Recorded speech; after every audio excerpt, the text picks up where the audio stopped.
हम वचन सुनने जा रहे हैं, बहुत सारे लोग उम्र के उस पड़ाव में पहुंच गए जिसे बुढ़ापा कहते हैं, और बहुत सारे बहन भाई हमें मिलते हैं और हम जानते भी उन्हें, और बहुत सारे लोग ये भी सोचते हैं कि हम प्रचार सुनते सुनते बूढ़े हो गए कि प्रभु यीशु मसीह का दूसरा आगमन होगा, लेकिन अभी तक प्रभु का आगमन नहीं हुआ। कई प्रचार सुनते सुनते इस जगह से रुखसत हो गए, कई लोग प्रचार सुनते सुनते बैकस्लैंड हो गए। लेकिन मेरे अजीजों, आज आपको ये वचन के जरिए बताया जाएगा कि यीशु मसीह की जो आने का समय है, उसका दूसरा आगमन है, उसकी आमद है, वो किस तरह से होगी और हमें किस तरह से तैयार रहना है, किस तरह से हम उसकी बाट जो है, किस तरह से हम परमेश्वर की हजूरी में बढ़े, किस तरह से हम परमेश्वर के हम दूसरा स्तुति करें, किस तरह से वो परमेश्वर हमारे ऊपर अपना रहम करे। मेरे अजीज बहन भाई, हम वचन को जब पढ़ेंगे उससे पहले मैं आपको बताता हूं कि जो दुनियावी वैज्ञानिक है, साइंटिस्ट है, वो तरह तरह के आइडियल निकालते हैं, तरह तरह की बातें वो बनाते हैं। अब जो आसमान पे बिजली कौनती है, बिजली चमकती है, वो जो वैज्ञानिक है, साइंटिस्ट है, उसके बारे में अलग अलग तरह की बातें बोलते हैं। लेकिन वो बिजली कैसे चमकती है, कितनी दूरी तक जाती है, कितनी उसकी लंबाई है, कितना उसकी रेंज है, ये कोई नहीं बता सकता। आइडिया लगाते हैं सिर्फ। मेरे अजीज बहनों भाई, जैसे बिजली कौंधती है जब हमें पता नहीं चलता कि कैसे वो चमकती है और किसके ऊपर गिर जाएगी, ये भी नहीं किसी को पता। प्रभु यीशु मसीह का जो आना होगा, जैसे बिजली की चमक है, पलक झपकते वो चमकती है फिर खत्म हो जाती है, लेकिन प्रभु यीशु मसीह का आना बिजली की तरह होगा जिसके बारे में किसी को इल्म नहीं होगा। बहुत सारे लोग इस वचन के सुनने में ये बातें बोलते हैं कि प्रभु यीशु मसीह के जो दूसरा आगमन है उससे संबंधित कुछ चीजें प्रकट होंगी जब प्रभु आएंगे, जिसे देखकर हमारी आत्मा को, हमारे प्राणों को आनंद मिलेगा, जिसे देखकर हमारे प्राण आनंद से भर जाएंगे। पहली बात यह होगी अचानक कि वह तेजी से, बहुत तेजी से आएगा, बहुत तेजी से आ रहा है। जैसे बिजली पूरब से निकलती है, पश्चिम तक चमकती है, ऐसे ही मनुष्य के पुत्र का आना होगा। हम बाइबल में से पढ़ेंगे मत्ती रसूल की इंजील उसका 24 अध्याय, जिनके पास बाइबल है वो देखें। मत्ती रसूल 24 अध्याय उसकी 27 आयत पढ़ेंगे हम, जरा पढ़े ऊंची आवाज में। क्योंकि जैसे बिजली पूरब से निकलकर पश्चिम तक चमकती है। यहाँ क्लियर लिखा मेरे अजीजों कि जैसे बिजली पूरब से निकल पश्चिम तक निकलती है, पूरब से निकलकर पश्चिम तक निकलती है, चमकती है, वैसे ही मनुष्य के पुत्र का भी आना होगा। वैसे ही मनुष्य के पुत्र का भी आना होगा। बोलो हालेलुया। अब बिजली पूरब से चमकी और पश्चिम के जाके, पूरब से निकली और पश्चिम में जाके चमकी। अब पूरब पश्चिम में कितना फर्क है, साइंटिस्ट आइडिया लगा रहे हैं और हम उन्हें पढ़ते हैं, लेकिन परमेश्वर जानता है दुनिया के एक शोर से दूसरा शोर कितनी दूर है। क्या है कि ऐसे इलाके हैं जिन पे अभी तक दुनिया की नजर ही नहीं गई, लेकिन परमेश्वर ने इस कायनात को सिरजा। और होगा क्या, जब यीशु मसीह तेजी से आ रहा है तो इसमें क्लियर लिखा मत्ती रसूल की इंजील के 24 की 27 में कि जैसे, क्योंकि जैसे बिजली पूरब से निकलकर पश्चिम तक चमकती है, वैसे मनुष्य के पुत्र का आना होगा। वैसे ही उसका आना भी होगा। मनुष्य का पुत्र कौन है? वो है प्रभु यीशु मसीह। और जिस प्रभु यीशु मसीह की हम उपासना करते हैं, जिस प्रभु यीशु मसीह को हम अपना गुरु मानते हैं, जिस प्रभु यीशु मसीह को हम परमेश्वर की हजूरी में पानी दे दी उन्हें दिन रात उसकी आराधना प्रार्थना करते हैं, उस प्रभु यीशु मसीह की आमद होने वाली है मेरे भाई मेरे बहन। अब सवाल यह है, जो बिजली वास्तव में अविश्वसनीय तेजी होती है, उसमें एक चिंगारी बादल से निकलकर धरती तक पता नहीं कितने सेकंड में वो चमक जाती है, और जब प्रभु यीशु मसीह आएंगे,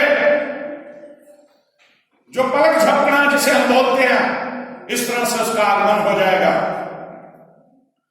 ये सब कुछ उसके जो अपने हैं, जो उसके विश्वासी बेटे बेटियां, उसके लिए, उनके लिए बहुत ही खुशी का समय होगा। और जो दुश्मन है, वो इस बात को, शैतान जो है, वो खुद हैरान हो जाएगा प्रभु की आमद को देखकर। और जब हम ये बात जानते हैं, तो अब यह है कि जो लोग इस वचन को सुन रहे, जहां तक कि हमारी आवाज पहुंचेगी, या जो लोग बाइबल को पढ़ते हैं, वो जान ले कि दूसरा आगमन जब होना है तो लोग क्या कर रहे हैं। बाइबल में एक समय दिया गया है नूह का। नूह के समय में लोग क्या कर रहे थे? ब्याह शादियां कर रहे थे, खा पी रहे थे, किसी को कोई इल्म नहीं था कि जल पर ले आने वाली है। परमेश्वर ने अपने भगत के जरिए, अपने दास के जरिए, जैसे आज पूरी सृष्टि पे प्रभु के दास प्रचार कर रहे हैं, लोगों को चिता रहे हैं कि तौबा कर लो, गुनाह से तौबा कर लो, गुनाह से तौबा करके परमेश्वर के साथ आ जाओ, लेकिन लोग उनकी बात नहीं सुन रहे। परमेश्वर ने नूह को भी हुक्म दिया कि मेरे सामने ये प्रश्न पैदा उत्पन्न हो गया है, धरती जो उपद्रव से भर गई है, लोग जो पापी हो गए हैं, पूरी दुनिया जो है पापी हो गई है। अब मुझे ये मेरे सामने आ गया, मैं पछता रहा हूं इसको बना के, मैं पछता रहा हूं इन लोगों को बना के, आदमी को बना के, खास तौर पर मैं पछता रहा हूं। तो अब मुझे मेरे सामने ये प्रश्न आ गया कि मैं इनका अंत कर दूं। तो परमेश्वर ने उसका अंत कर दिया। नूह ने प्रचार किया, लोगों ने इग्नोर कर दिया, सुना ही नहीं। आखिर में क्या हुआ? वो समय आ गया, वो समय अचानक आया मेरे बहन पर।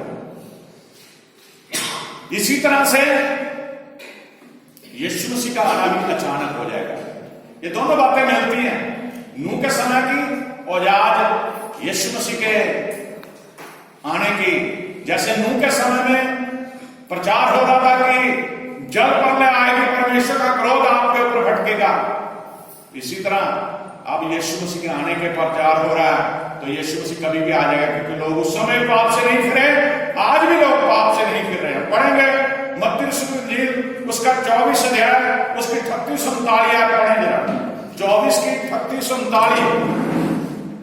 क्योंकि जैसे जल से पहले के दिनों में जिस दिन तक कि नूह जहाज पर ना चढ़ा। हाँ, यहां ध्यान से सुनिए, 38 और 39 को देखिए। क्योंकि जैसे जल प्रलय से पहले के दिनों में जिस दिन तक कि नूह जहाज पर ना चढ़ा, उस दिन तक लोग खाते पीते थे। क्या हो रहा था? उस दिन तक लोग खा पी रहे थे। आज आप एक तस्वीर को देखिए, अपने जीवन को देखिए, लोगों की शैली को देखिए जीने की। आज भी लोग खा पी रहे हैं। आगे देखिए क्या हो रहा है। और उनमें विवाह होते थे। उनमें विवाह होते थे। आज भी लोग क्या है, लड़की जवान हो गया ब्याह करना है, लड़का जवान हो गया विवाह करना है, और अपने बच्चों के धेड़ बुन में लगे हुए हैं, अपने बच्चों के जीवन को संवारने में लगे हुए हैं। किसी के पास समय नहीं परमेश्वर से मिलने का, किसी के पास समय नहीं परमेश्वर से संगति करने का, किसी के पास समय नहीं है परमेश्वर की बात सुनने का, किसी के पास समय नहीं परमेश्वर के दास क्या प्रचार कर रहे हैं, किसी के पास समय नहीं है, दौड़े भागे फिर रहे हैं, ब्याह शादियां कर रहे हैं, खा पी रहे हैं, पाप में जीवन जी रहे हैं, पाप भरा जीवन जी रहे हैं। मेरे परमेश्वर की हजूरी में ये ताकीद है आप सभी को, ये हुक्म है वचन के अनुसार कि जैसे नूह के दिनों में भी लोग ऐसा ही कर रहे थे, आज भी ऐसा ही कर रहे हैं। उस समय भी अचानक जल प्रलय आ गई और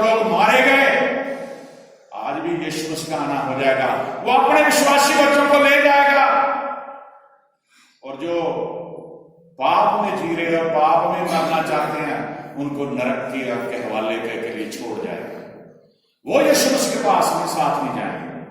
नूह के समय में जब जाल प्रलय हो शुरू होगी, उससे पहले जब नूह प्रचार करता लोग मजाक उड़ाते थे उसका, लेकिन जिस दिन जाल प्रलय शुरू हुई, मींह हटा ही नहीं, दिन रात लगभग 40 दिन 40 रात तक मींह पड़ता रहा। फिर जब पानी बर्दाश्त से बाहर हो गया उनका, लोग भागे फिर किश्ती की तरफ, जहाज की तरफ, वो भी खटखटा रहे हैं कि खोलिए, हम अंदर आना चाहते हैं। फिर उन्होंने कहा कि इसे परमेश्वर ने बंद किया, अब ये नहीं खुल सकता। आज भी बहुत सारे लोगों को प्रचार करके बताया जा रहा है, मेरे बहन मेरे भाई अपने पापों से मुड़ाओ, आज आपको समय दिया जा रहा है, आज आपके पास समय है कि यीशु मसीह के हुजूरी में आ जाइए। यीशु मसीह आपको माफ करने वाला है, यीशु मसीह आपके गुनाहों को माफ करने वाला है, यीशु मसीह आपके पापों को माफ करने वाला है। लेकिन लोग नहीं सुन रहे। बहुत सारे लोगों का रवैया क्या है, हर हफ्ते चर्च भी आते हैं। बहुत सारे ऐसे बहन भाई भी मैंने देखे हैं, वो उपवास भी रखते हैं। बहुत सारे ऐसे बहन भाई हैं जो हर काम वो करते हैं जो लोगों को दिखाने के लिए मसीहत का है, लेकिन उनका ध्येय जो है, जो उनका जीवन है, वो पाप में ग्रस्त है। आप नकाब चढ़ा के परमेश्वर को खुश नहीं कर सकते। दोहरा जीवन जी के आप परमेश्वर को खुश नहीं कर सकते। आज लोगों में गुस्सा है, आज लोगों में डर है, आज लोगों में ईर्ष्या है, एक दूसरे से खारबाजी करते हैं, एक दूसरे की निंदा चुगली करते हैं, एक दूसरे के विरुद्ध बोलते हैं। क्या यीशु मसीह ने आपको यह सिखाया? क्या यीशु मसीह का वचन आपको यह सिखाता है? क्या यीशु मसीह ये चाहता है कि आप ऐसे बने? नहीं मेरे अजीज बहन भाई, अपने आप को बदलिए, समय मिल रहा है। ये वचन महज एक छोटा सा वचन है कि नूह के दिनों में जल प्रलय के आने तक लोग खाते पीते दिन में ब्याह होते थे, लेकिन इसकी गहराई तक जाइए, वो तस्वीर उस समय की आज वही तस्वीर सेम है दुनिया में। कोई भी प्रचार करो, किसी के ऊपर असर नहीं हो रहा। चर्च के अंदर से निकलते उसी समय शैतान उनमें समा जाता है, जो वचन सुना है उसे खींच लेता है। और जाके कई लोग ऐसे भी मैंने देखे जो अपने पास्टर की निंदा चुगली करते हैं, प्रभु के चुने हुए दास की निंदा चुगली करते हैं। कई ऐसे भी लोग देखे हैं चर्च में पॉलिटिक्स खेलते हैं, खेल रहे हैं। क्या परमेश्वर ने आपको ये करने के लिए कहा? इंसान के अंदर आज के युग में नूह से भी बुरा हाल है इस समय पृथ्वी का। नूह के समय में जो लोग पापों में फंसते, उससे भी बुरा हाल इस समय है। लोगों का जीवन पाप में है। कई लोग कहते हैं कि मैं तो पाप नहीं करता, मैं तो सुबह उठ के प्रार्थना करता हूं, मैं तो रोजाना प्रभु का वचन पढ़ता हूं, मैं हर हफ्ते चर्च जाता हूं, मैं तो प्रभु का प्रभु करता हूं, मैं तो दान भी देता हूं, मैं अपनी कमाई का दशमांश भी देता हूं। लेकिन मेरे अजीज बहन भाइयों, अपने आप को चेक करिए। जब ये वचन आपको सुनाया जा रहा है, आपके अंदर कमियां हैं, आपके अंदर भी पाप है, आपके अंदर भी बहुत सारी कमियां हैं। उन कमियों को जब तक आप दूर नहीं करोगे, उसके आगमन के समय आप भी प्रभु के साथ नहीं जा सकते।